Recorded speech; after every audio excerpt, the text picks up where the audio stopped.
Bismillahirrahmanirrahim. Assalamualaikum warahmatullahi wabarakatuh. Alhamdulillahirrabbilalamin. Hamda yuafi ni'mahu wa yukafil mazidah. Puji syukur kita panjatkan kehadirat Allah Subhanahu wa Ta'ala, karena dengan limpahan dan karunia-Nya kita bisa menyelesaikan makalah ini dengan baik insyaallah. Salawat serta salam semoga tetap tercurahkan kepada junjungan kita Nabiullah Muhammad SAW. Langsung saja, untuk lebih mengefisienkan waktu, kami dari kelompok 1 akan membawakan materi yang berjudul Pengertian Ilmu-Ilmu Al-Quran menurut para ulama klasik. Baiklah, saya Novita Sari akan membawakan materi pertama. Ilmu Al-Quran atau Ulumul Al-Quran adalah pembahasan-pembahasan yang berkaitan dengan Al-Quran. Sebagian pokok-pokok pembahasan ilmu Al-Quran dapat ditinjau dari segi turunnya ayat, urutan-urutan ayat, pengumpulan ayat, penulisan ayat, pembacaan ayat, tafsir ayat, jas nasik dan mansukh, atau bantahan terhadap hal yang menyebabkan keraguan terhadap Al-Quran. Sedangkan Al-Quran merupakan istilah dari bahasa Arab yang memiliki arti bacaan. Al-Quran diturunkan oleh Allah Subhanahu wa Ta'ala melalui malaikat Jibril. Al-Quran diturunkan secara berangsur-angsur di kota besar Mekah dan Madinah sejak tahun 610 Masehi sampai kematian Nabi Muhammad tiba, yaitu pada tahun 632 Masehi.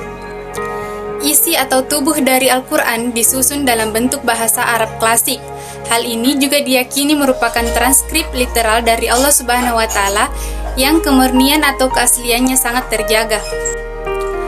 Istilah Al-Quran merujuk pada satu hal yang dibacakan oleh Nabi Muhammad. Konteks ini terlihat dalam surah Al-A'raf ayat 203-204 yang berbunyi, A'udzu billahi minasyaitonir rajim. Wa idza lam ta'tihim bi ayatin qalu laula jtabaitaha qul innama attabi'u ma yuha ilayya min rabbi hadza basairu min rabbikum huwa hudaw wa rahmah liqaumin yu'minun. Wa idza quriyal qur'ana fastami'u lahu wa ansitu la'allakum turhamun. Artinya, dan apabila engkau Muhammad tidak membacakan suatu ayat kepada mereka, mereka berkata, mengapa tidak engkau buat sendiri ayat itu? Katakanlah Muhammad, sesungguhnya aku hanya mengikuti apa yang diwahyukan Tuhanku kepadaku. Al-Quran ini adalah bukti-bukti yang nyata. Bukti-bukti yang nyata dari Tuhanmu, petunjuk dan rahmat bagi orang-orang yang beriman. Dan apabila dibacakan Al-Quran, maka dengarkanlah dan diamlah, agar kamu mendapat rahmat. Al-Quran menggambarkan dirinya sendiri sebagai pembeda atau Al-Furqan, kitab utama atau umul kitab, penuntun atau huda, kebijaksanaan atau hikmah, pengingat atau zikir, dan sesuatu yang diturunkan dari tempat yang lebih tinggi ke tempat yang rendah atau tanzil. Berikutnya, ulumul Al-Quran atau ilmu untuk memahami wahyu. Imam Asy-Syafi'i tidak merasa perlu mengupas asal-usul pemberian nama ini, karena Asy-Syafi'i memang memberi nama demikian, sama saja dengan ketika Allah membuat nama Taurat dan Injil untuk kitab suci yang diturunkan kepada Nabi Musa dan Nabi Isa.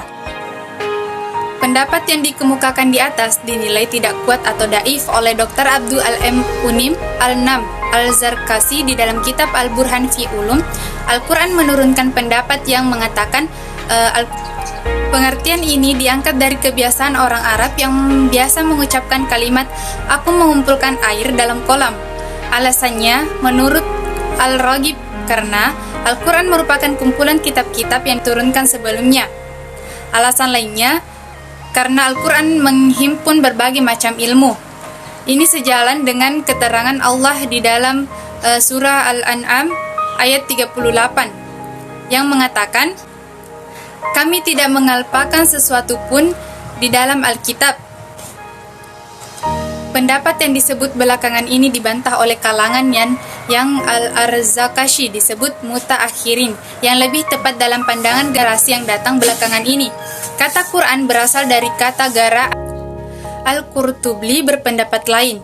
Menurut ahli tafsir dan sejarah ini, kitab suci agama Islam harus disebut Quran tanpa hamzah. karena diangkat dari kata Qorain yang berarti mitra.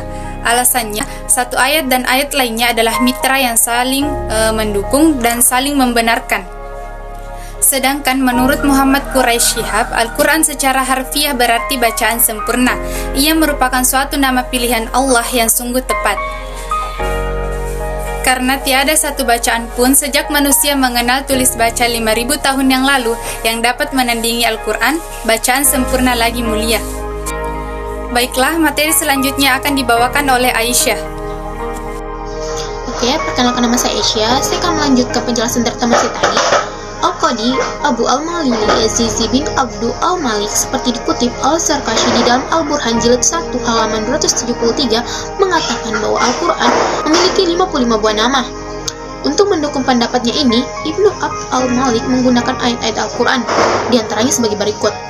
Pertama, Kitab Ad-Duhan ayat 1 dan 2, kedua, Quran Al-Waqiah ayat 77, ketiga, Qalam At-Taubah ayat 6, 4, Nur An-Nisa ayat 174, kelima, Hudan Luqman ayat 3, keenam, Rahmah Yum ayat 58, ketujuh, Furqan Al-Furqan ayat 1, ke-8, Syifa Al-Isra ayat 82, 9, Mau Isha Yunus ayat 57, 10, Zikra Al-Anabiyah ayat 50, 11, Al-Karim Al-Waqiah ayat 77, ke-12, Ali Al-Zukhruf ayat 41, 13, Hikmah Al-Qamar ayat 51, ke-14, Hakim Yunus ayat 1 dan 2, 15, Muhaimin Al-Maidah ayat 48, 16, Mubarak ayat 29, Habi Al-Imran ayat 103, Sirat Al-Anam ayat 153, Al-Qaim Al-Kahfi ayat 1 dan 2, Al-Fadlah At-Tariq ayat 13.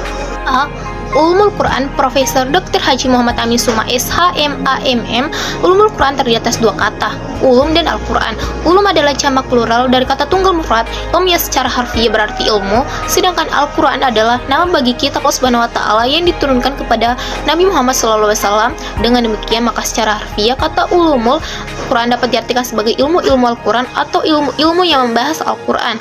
Penggunaan kata jamak pada ulum Al-Quran tidak kata mufrad, yakni ilmu Quran, karena istilah ini tidak ditujukan kepada satu cabang ilmu pengetahuan yang berkaitan dengan Al-Quran, akan tetapi mencangkup semua ilmu yang mengabdi kepada Al-Quran atau memiliki sandaran rujukan kepada Al-Quran. Adapun yang dimaksud dengan ulumul Al-Quran dalam terminologi para ahli ilmu Al-Quran seperti diformulasikan Muhammad Ali Sabuni adalah sebagai berikut.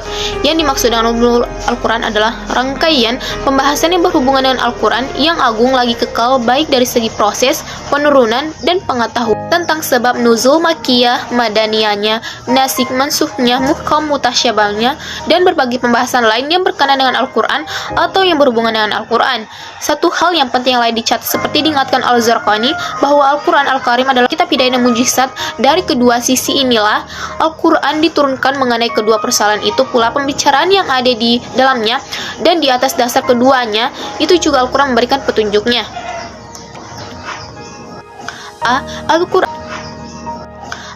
Al-Quran dan ilmu administrasi Ibnu Qacana Syafi'i. Al-Quran adalah kitab suci yang diturunkan Allah Subhanahu wa taala, Tuhan semesta alam, kepada Rasul dan Nabi-Nya yang terakhir Muhammad SAW melalui malaikat Jibril untuk disampaikan kepada seluruh umat manusia sampai akhir zaman. Al-Quran berarti bacaan. Nama-nama lain dari kitab suci ini adalah Al-Furqan, pembeda, Az-Zikir, peringatan, dan lain-lain. Tetapi yang paling terkenal adalah Al-Quran. Sebagai kitab suci terakhir, Al-Quran bagikan miniatur alam raya yang memuat segala disiplin pengetahuan serta merupakan sarana penyelesaian segala permasalahan sepanjang hidup manusia. Al-Quran merupakan wahyu Allah yang maha agung dan bacaan mulia serta dapat dituntun kebenarannya oleh siapa saja sekalipun akan menghadapi tantangan kemajuan ilmu pengetahuan yang semakin canggih dan rumit, sophisticated. Hal yang sangat mengagumkan bagi para ilmuwan yang bertahun-tahun melaksanakan penelitian di laboratorium mereka menemukan keserasian antara ilmu pengetahuan hasil penelitian mereka dengan pernyataan-pernyataan Al-Quran dalam ayat-ayatnya. Itu sendiri dalam bahasa Arab berarti tanda. Maksudnya tanda-tanda kebesaran Allah Subhanahu wa taala. Sehingga demikian ada dua jenis ayat, yaitu dalam raya dan yang ada dalam Al-Quran. Tepatlah kiranya bila para pakar mengatakan bahwa khusus untuk agama Islam kitab sucinya yang bernama Al-Quran sama sekali tidak menghambat perkembangan ilmu, bahkan sebaliknya mendorong perkembangan setiap disiplin ilmu pengetahuan itu sendiri. Setiap ilmuwan yang melakukan penemuan, pembuktian ilmiah tentang hubungan Al-Quran dengan ilmu pengetahuan akan menyuburkan perasaan yang pada gilirannya melahirkan keimanan kepada Allah Subhanahu wa Ta'ala serta dorongan untuk kepada kehendaknya. Baiklah, Assalamualaikum warahmatullahi wabarakatuh. Perkenalkan, saya Andi Taufik Arya, perwakilan dari kelompok 1 akan melanjutkan hasil presentasi dari kelompok 1. A. Studi Al-Quran dan Hadis. Kata Al-Quran dan Quran tidak lain yang tidak dimaksud adalah kitabullah atau kalamullah subhanahu wa ta'ala yang diturunkan kepada Nabi Muhammad SAW. Secara makna dan lafaz, yang membacanya adalah ibadah. Susunan kata dan isinya merupakan mukjizat, termasuk di dalam mushaf dan dinukil secara mutawir. Sebutan kalam Allah untuk Al-Quran ini tidak diberikan oleh Nabi Muhammad, juga tidak oleh para sahabat, tetapi dari Allah. Al-Quran adalah nama bagi keseluruhan ayat yang tertimpun dalam mushaf. Karena itu, para ulama usul fikih menegaskan bahwa Al-Quran itu adalah agama bagi keseluruhan ayat dan juga nama bagi ulama ulumul usul fikih. Tersebut menunjukkan kepada pengertian Al-Quran secara hakikat, yaitu adalah kedudukannya sebagai sumber pokok untuk Islam. Dalam pandangan ulama usul, yang menjadi pokok dalil adalah ayat-ayat, maka setiap ayat dalam Al-Quran. Sementara itu ulama kalam dalam kurung ilmu kalam memberi nama Al-Quran pada kalimat-kalimat yang gaib dan al-tali dari surat Al-Fatihah sampai surat An-Nas, yaitu lafaz-lafaz yang terbebas dari sifat kebendaan baik yang dipikirkan maupun dikayalkan oleh manusia. A. Ilmu studi Al-Quran. Al-Quran merupakan kitab suci bagi umat Islam. Sebagai kitab suci, eksistensinya sangat urgen terhadap kehidupan manusia. Al-Quran menjadi petunjuk hidup, sumber ajaran, dimensi-dimensi kehidupan, dan pusat berbagai informasi mulai dari informasi sejarah, informasi ilmiah, dan informasi tentang persoalan ke depan yang dapat direkam oleh kemampuan manusia yang sesungguhnya akan terjadi. Semua ini merupakan kekuatan Al-Quran sekaligus pula penguatan terhadap kehidupan manusia yang menjauhkannya dari kesesatan hidup. Apa yang menjadi kekandungan dalam Al-Quran dan pesan-pesan apa pula yang disampaikan Al-Quran harus digali dan dipahami secara benar dan terukur. Kemampuan untuk melakukan itu harus digali dalam dipahami secara besar dan terukur. Kemampuan untuk melakukan itu harus menggunakan seperangkat ilmu-ilmu dalam pengajian Al-Quran. Disebut dengan ilmu-ilmu Al-Quran dalam kurung ulum Al-Quran.